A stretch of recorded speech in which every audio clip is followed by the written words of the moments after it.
Hello everyone, Rahul Mishra नाम है हमारा और आज की ये जो क्लास रहेगी आज से हम लोग एक नई सीरीज स्टार्ट कर रहे हैं एसबीआई क्लर्क मेंस और आईडीबीआई जैम एग्ज़ाम को ध्यान में रखते हुए। ठीक है, इसमें हम लोग क्या करेंगे कि एसबीआई क्लर्क मेंस के लिए और आईडीबीआई जैम एग्ज़ाम के लिए जो भी इंपॉर्टेंट एमसीक्यूज़ होंगे बैंकिंग एंड फाइनेंशियल अवेयरनेस के लिए वो में हम लोग यहाँ पे डिस्कस करेंगे। ठीक है, आईडीबीआई जैम का एग्ज़ाम आई थिंक 17 मार्च को शेड्यूल्ड है और एसबीआई क्लर्क का मेंस का एग्ज़ाम जो है 25 फेब और 4 मार्च को शेड्यूल्ड है। ठीक है ना, तो इन दोनों एग्ज़ाम को टारगेट करते हुए हम लोग बैंकिंग एंड फाइनेंशियल अवेयरनेस के जो भी इंपॉर्टेंट एमसीक्यूज़ रहेंगे उसको हम लोग यहाँ पे डिस्कस करने की कोशिश करेंगे। एक लंबी सीरीज़ चलेगी, 17 तक तो मैं फ़िलहाल ये चलाऊँगा ही और ये सारी चीज़ें आप लोगों के रिस्पांस पे डिपेंड करेंगी। आज ये पहली क्लास में कर रहा हूँ और ये वीडियो देखने के बाद में अगर आप लोगों का कमेंट्स रहेगा, अगर आप लोग चाहते हैं कि ठीक है ये सीरीज़ कंटिन्यू की जाए एसबीआई क्लर्क मेंस के लिए और आईडीबीआई जैम 2024 के लिए, तो फिर आप लोग बताइएगा, फिर हम लोग ये सीरीज़ कंटिन्यू करेंगे। अदरवाइज फिर ये सीरीज़ कंटिन्यू नहीं चलेगी। बैंकिंग मास्टर 3 बैच में जैसे हम लोग regular banking and financial awareness पढ़ रहे हैं, अपकमिंग 2024 वाले जो एग्ज़ाम है वो हम लोग वहाँ पर करेंगे। ठीक है ना, तो पूरा का पूरा आप लोगों के रिस्पॉन्स पे बेस्ड रहेगा। ठीक है, फिलहाल पहला क्वेश्चन हमारी स्क्रीन पे है। पहला क्वेश्चन देखो, इसमें क्या बोला गया है कि The Union Cabinet has approved the term of reference for the 16th Finance Commission, whose recommendations spanning a 5-year period starting from which date। बढ़िया क्वेश्चन है ये, और ये जो भी क्वेश्चन यहाँ पे डिस्कस कर रहा हूँ सब ऑलरेडी पहले पढ़ाया जा चुका है। ठीक है, तो जिन लोगों ने बैच वगैरह परचेज़ कर रखा है उन लोगों को चीज़ों को रिकॉल करनी है। जो लोग वैसे हैं मतलब नहीं परचेज़ किए हैं या वैसे मतलब दूसरे यूजर्स हैं, उनके लिए ये रहेगा, वो लोग ध्यान से चीज़ों को सुनेंगे। ठीक है ना, क्वेश्चन इंपॉर्टेंट है ये। केंद्रीय मंत्रिमंडल ने 16वें वित्त आयोग के लिए संदर्भ की शर्तों को मंजूरी दे दी है, जिनकी सिफारिशें किस तारीख से शुरू होकर 5 साल की अवधि के लिए रहेंगी। क्वेश्चन इंपॉर्टेंट है, थोड़ा डीप में पढ़ते हैं।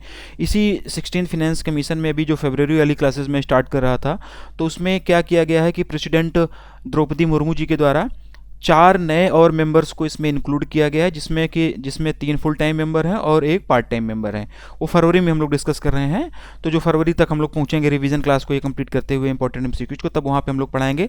लेकिन जिक्र हो गया इसका, इसलिए हम लोग यहाँ पे डिस्कस कर रहे हैं। ठीक है, इसका जो आंसर होगा 1 अप्रैल 2026 हो जाएगा। ठीक, ऑप्शन नंबर ए, 1 अप्रैल 2026। ठीक, 1 अप्रैल 2026 से लेके अगली 5 सालों तक के लिए जो ये 16th फाइनेंस कमीशन है, इसके जो भी रिकमेंडेशंस होंगे वो लागू होंगे, वो प्रभावी होंगे। टू दी पॉइंट चीज़ों को हम लोग पढ़ते हैं। अभी यूनियन कैबिनेट ने 16वें फिनेंस कमीशन के टर्म्स ऑफ रेफरेंस को मंजूरी दे दी है और ये 5 साल के लिए रहेगा। ये ध्यान रखना, ये कौन सा फिनेंस कमीशन है, 16वां है, ये चीज़ आप लोग ध्यान रखना। 1 अप्रैल 2026 से लेकर 31 मार्च 2031 तक की ड्यूरेशन के लिए, यानी कि ये 5 साल की पीरियड को कवर करेगा। कब से करेगा? फर्स्ट ऑफ अप्रैल 2026 से लेके ये 31 मार्च 2031 तक की ड्यूरेशन को ये कवर करेगा। 1 अप्रैल 2026 से शुरू होने वाले अगले 5 सालों के लिए ये इसके रिकमेंडेशंस काम करेंगे। संविधान का अनुच्छेद 281 फिनेंस कमीशन की स्थापना के तौर तरीकों के बारे में बताता है। ये भी क्वेश्चन पूछा जा सकता है कि फिनेंस कमीशन की स्थापना के जो भी रूल्स एंड रेगुलेशंस होते हैं वो इंडियन कॉन्स्टिट्यूशंस के कौन से अनुच्छेद में आते हैं, तो 281 के तहत में आते हैं। ठीक है, फिनेंस कमीशन काम क्या करेगा ये जानना जरूरी है। वित्त आयोग जो है ये काम क्या करेगा ये जानना जरूरी है। 1 अप्रैल 2026 से शुरू होने वाले अगले 5 सालों के लिए राज्य सरकार और केंद्र सरकार के बीच में जो रेवेन्यू डिस्ट्रीब्यूशन होता है उसको किस फार्मूले से डिस्ट्रीब्यूट किया जाए, उस फार्मूले का ये रिकमेंडेशन देगा। ठीक है, भारतीय संविधान के चैप्टर 1 के पार्ट 12 के तहत केंद्र और राज्य सरकारों के बीच में जो टैक्स डिस्ट्रीब्यूशंस है उसके बारे में भी अपने सुझाव को देगा, ये उसके बारे में भी अपने सिफारिश ये प्रस्तुत करेगा। किसी भी राज्य के कंसोलिडेटेड फंड को बढ़ाने के सुझाव के बारे में अपने सुझाव प्रस्तुत करेगा ये। ठीक है, इंडिया की संचित निधि से राज्यों को सहायता अनुदान देने को नियंत्रित करने वाले सिद्धांतों के बारे में भी अपने सुझाव देगा। इसके साथ साथ थोड़ा सा और इन्फॉर्मेशन हम लोग जानें तो भारत के वित्त आयोग जो है, भारत में ये जो वित्त आयोग है भारतीय संविधान के अनुच्छेद 280 के तहत में स्थापित एक कॉन्स्टिट्यूशनल बॉडी है, संवैधानिक निकाय है ये। ठीक है, इसका मुख्य काम जो होता है केंद्र सरकार और राज्य सरकार के बीच में जो वित्तीय संसाधन होते हैं उनके वितरण उनका वितरण कैसे हो, उसको डिस्ट्रीब्यूट कैसे किया जाए, उसके बारे में सिफारिशें करना इसका वो मतलब मेन काम होता है ये, ठीक है ना। Distribution of financial resources, state government, between state government and central government, ये इसका मेन काम होता है।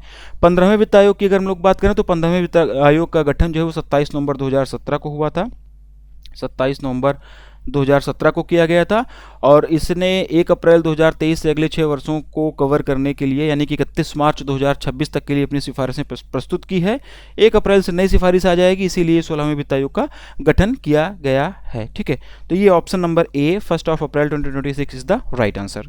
According to the Organization for Economic Cooperation and Development Economic Outlook November 2023 titled Restoring Growth, what is the expected real GDP growth of India for financial year 24? ठीक है, GDP का question है, एक नया क्वेश्चन पक्का इन दोनों एग्जाम में से आप लोगों को देखने को मिलेगा। तो जीडीपी से संबंधित जो भी क्वेश्चंस होंगे वो आप लोग एक जगह लिख के याद कर लेना, यहाँ से एक नया क्वेश्चन आप लोगों को देखने को मिल सकता है। 6.3% इज द राइट आंसर, ठीक है। OECD के हिसाब से के अनुसार वित्त वर्ष 2024 के लिए इंडिया की अनुमानित जीडीपी 6.3% रह सकती है, और ये बात हो रही है फाइनेंशियल ईयर 2024 की। और फाइनेंशियल ईयर 2025 के लिए ये अनुमान जो है वो 6.1% का लगाया गया है OECD के द्वारा। The SBI mutual fund has recently received approval from the RBI for acquiring aggregate holdings of up to 9.9% of the paid up share capital और voting rights of which bank. SBI mutual fund को हाल ही में किस bank की भुगतान की गई share पूंजी का 9.9% तक की कुल हिस्सेदारी हासिल करने या फिर वोटिंग अधिकार के लिए RBI से मंजूरी मिली है, ये इस क्वेश्चन का हिंदी में मतलब है। ऑप्शंस दिए गए हैं, Karur Vysya bank, option number D is the right answer. Karur Vysya bank इसका सही उत्तर हो जाएगा। क्वेश्चन में क्या पूछा गया है कि SBI म्यूचुअल फंड को अभी हाल ही में RBI से मंजूरी मिली हुई है, ठीक है। क्या मंजूरी मिली हुई है कि वो किसी एक बैंक का 9.9% तक holdings, paid up share capital के 9.9% तक होल्डिंग या फिर वोटिंग राइट्स हासिल कर सकता है। कौन सी वो बैंक हुई इसमें पूछा गया है, Karur Vysya bank, option number D is the right answer. 1 साल के भीतर ये एक्विजिशन कंप्लीट कर लेना, और ये ध्यान देना है कि 9.99% से ज़्यादा की हिस्सेदारी नहीं होनी चाहिए किसी भी हालत में। करूर वैश्य बैंक की बात हो रही है, तो करूर तमिलनाडु में जो है इसका क्या हो जाएगा, हेडक्वार्टर हो जाएगा। स्मार्ट वे टू बैंक ये इसकी टैगलाइन हो जाएगी। बी रमेश बाबू ये इसके MD एंड CEO हो जाएंगे। In order to offer accessible financing solution for water and sanitation solutions, which Small Finance Bank has recently partnered with Water.org, a global non-profit organization dedicated to providing clean water and sanitation. जल और स्वच्छता समाधानों के लिए सुलभ वित्त पोषण प्रदान करने के लिए किस लघु वित्त बैंक ने हाल ही में Water.org के साथ में साझेदारी की है, जो स्वच्छ जल और स्वच्छता प्रदान करने के लिए समर्पित एक वैश्विक गैर लाभकारी संगठन है, ये इसका हिंदी में मतलब है। और ये इसका जो सही उत्तर हो जाएगा Ujjivan small finance bank, option number B, Ujjivan SFB, option number B is the right answer, ठीक है।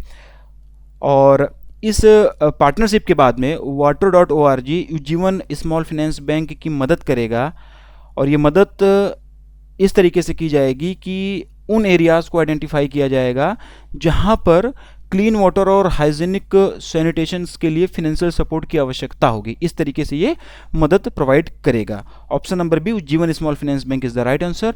उज्जीवन स्मॉल फाइनेंस बैंक का headquarter Bengaluru Karnataka, MD and CEO आप लोग बताओगे कमेंट करके। In order to strengthen the integration of e-procurement and e-auction system, which bank has recently signed an MOU with NCDX e-markets limited? ई खरीद और ई नीलामी प्रणालियों के एकीकरण को मजबूत करने के लिए किस बैंक ने हाल ही में NCDX ई-मार्केट्स लिमिटेड के साथ में एक समझौता ज्ञापन पर हस्ताक्षर किए हैं, ये इस क्वेश्चन का हिंदी में मतलब है। ऑप्शंस दिए गए हैं, federal bank, option number is the right answer. Federal bank, option number ए इसका सही उत्तर हो जाएगा। इस पार्टनरशिप से एक एडवांस ई प्रोक्योरमेंट सोल्यूशन की सुविधा प्राप्त होगी, और केंद्र और राज्य सरकार के संगठनों के लिए ई प्रोक्योरमेंट सिस्टम भी ऑर्गेनाइज किया जा सकेगा, ठीक है। तो ऑप्शन नंबर ए फेडरल बैंक जो है इसका सही उत्तर हो जाएगा। फेडरल बैंक की यहाँ पर बात हुई है, अलुवा केरला में इसका हेडक्वार्टर होगा। योर परफेक्ट बैंकिंग पार्टनर ये टैगलाइन होगी। MD एंड CEO मुझे नहीं याद आ रहा है, आप लोग कमेंट कर बताओगे। As per the recently released State Bank of India Eco Rep report, what is the India's projected GDP growth for the financial year 24? हाल ही में जारी State Bank of India eco wrap report के अनुसार financial year 2024 के लिए भारत की अनुमानित GDP वृद्धि क्या है, ये इस क्वेश्चन का हिंदी में मतलब है, ठीक है ना। जीडीपी का क्वेश्चन मैं बता रहा हूँ आप लोगों से कि पढ़ लेना जरूर से जरूर, इसको एक बार रिवाइज करके जाना, यहाँ से क्वेश्चन देखने को मिलेगा। एसबीआई इको रैप के हिसाब से 2024 के लिए, फाइनेंशियल ईयर 2024 के लिए इंडिया की प्रोजेक्टेड जीडीपी क्या है, ये इसमें पूछा गया है। 7%, option number C is the right answer, ठीक है। 7% option number C is the right answer. पहले ये अनुमान 6.7% का था। Bank of England and which Indian financial organisation has recently signed a MOU for cooperation and information exchange regarding the clearing corporation of India limited. Bank of England और किस भारतीय वित्तीय संगठन ने हाल ही में clearing corporation of India limited के संबंध में सहयोग और सूचना के आदान प्रदान के लिए एक समझौता ज्ञापन पर हस्ताक्षर किए हैं, ये इसमें पूछा गया है। RBI option number is the right answer. RBI option number is the right answer, ठीक है। बैंक ऑफ इंग्लैंड और RBI ने अभी हाल ही में एक MOU साइन किया हुआ है। क्यों साइन किया हुआ है? Clearing corporation of India limited के संबंध में सहयोग और सूचना के आदान प्रदान के लिए ये MOU RBI के डिप्टी गवर्नर T रविशंकर और deputy governor of bank of England Sarah Breeden, इन दोनों के माध्यम से ये MOU साइन किया गया है। SEBI has extended the timeline of linking SEBI complaint redressal scores platform with the online dispute resolution ODR portal till which date. SEBI ने सेबी शिकायत निवारण प्लेटफॉर्म को ऑनलाइन विवाद समाधान ODR पोर्टल से जोड़ने की समय सीमा किस तारीख तक बढ़ा दी है, ये इस क्वेश्चन का हिंदी में मतलब है। 1 April 2024, option number C is the right answer, ठीक है ना।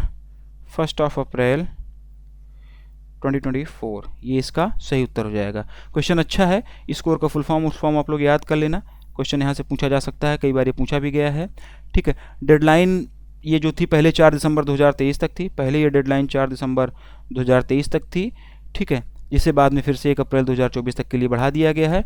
स्कोर के बारे में अगर हम लोग बात करें तो स्कोर एक इनिशिएटिव है सेबी का, जो कि 2011 में लॉन्च किया गया था, और ये निवेशकों के लिए एक प्लेटफॉर्म है जहाँ पर निवेशक अपने अनरिजॉल्व्ड या फिर बोलें कि जो दूसरे अनसुलझे शिकायतें हैं उनको जो है उसके बारे में एड्रेस कर सकता है, उनके बारे में कंप्लेन कर सकता है, ठीक है।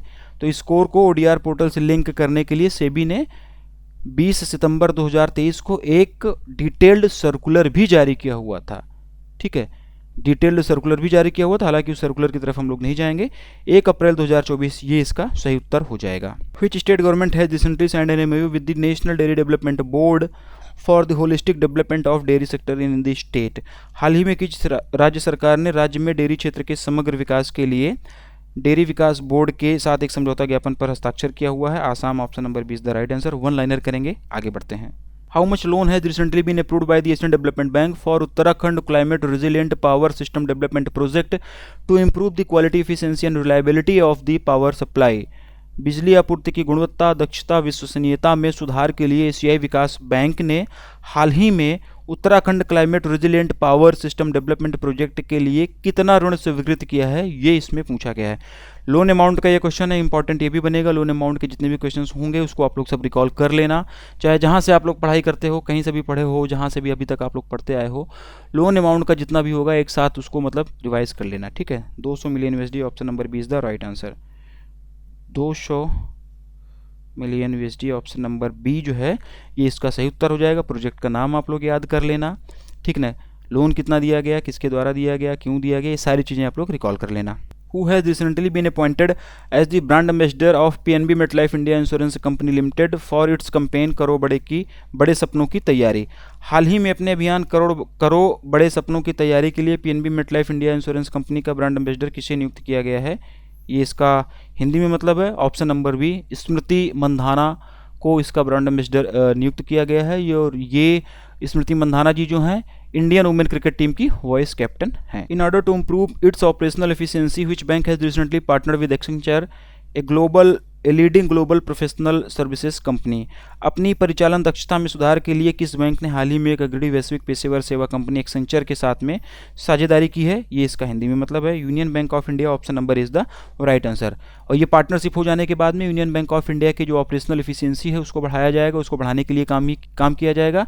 साथ ही साथ में कस्टमर सेंट्रल बैंकिंग सर्विसेज को और कैसे इंप्रूव किया जा सकता है, रिस्क को कैसे मैनेज किया जा सकता है, इन सब डायरेक्शन में भी काम किया जाएगा इस पार्टनरशिप के हो जाने के बाद में। और इस प्लेटफॉर्म को डेवलप करने के लिए आर्टिफिशियल इंटेलिजेंस, मशीन लर्निंग, इस तरीके के जो भी लेटेस्ट टेक्नोलॉजीज़ हैं उसका उपयोग किया जाएगा। ठीक है, तो option number A union bank of India is the right answer.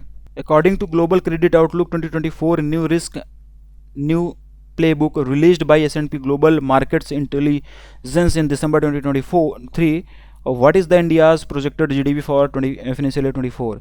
दिसंबर 2023 में S&P ग्लोबल मार्केट इंटेलिजेंस द्वारा जारी global credit outlook 2024 new risk new playbook के अनुसार फाइनेंशियल ईयर 2024 के लिए भारत की अनुमानित जीडीपी क्या है? ये इस क्वेश्चन का हिंदी में मतलब है। जीडीपी का क्वेश्चन में कई सारे कवर किया हूँ, यहाँ पे जीडीपी का क्वेश्चन पूछा जा सकता है।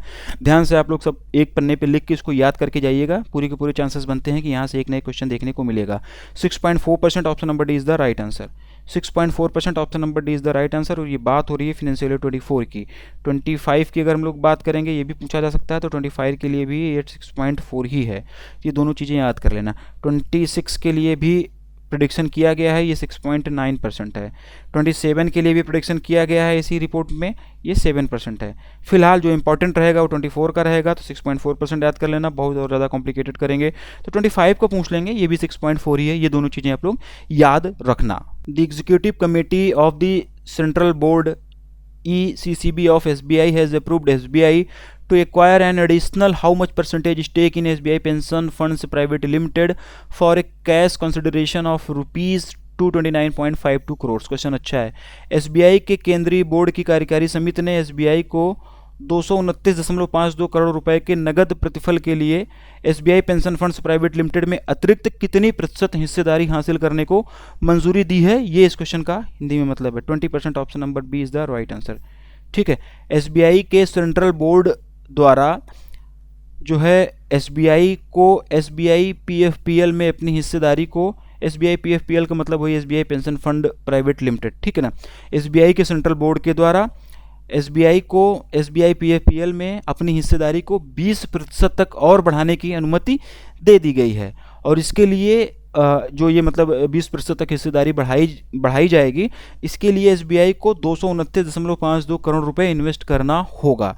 और इस 20% के और अधिग्रहण हो जाने के बाद में SBI के पास में SBI pension fund private limited में हिस्सेदारी बढ़कर 80% हो जाएगी। यानी कि पहले 60% की हिस्सेदारी थी, 20% की हिस्सेदारी और बढ़ गई, अब ये बढ़ने के बाद में 80% की हिस्सेदारी हो जाएगी।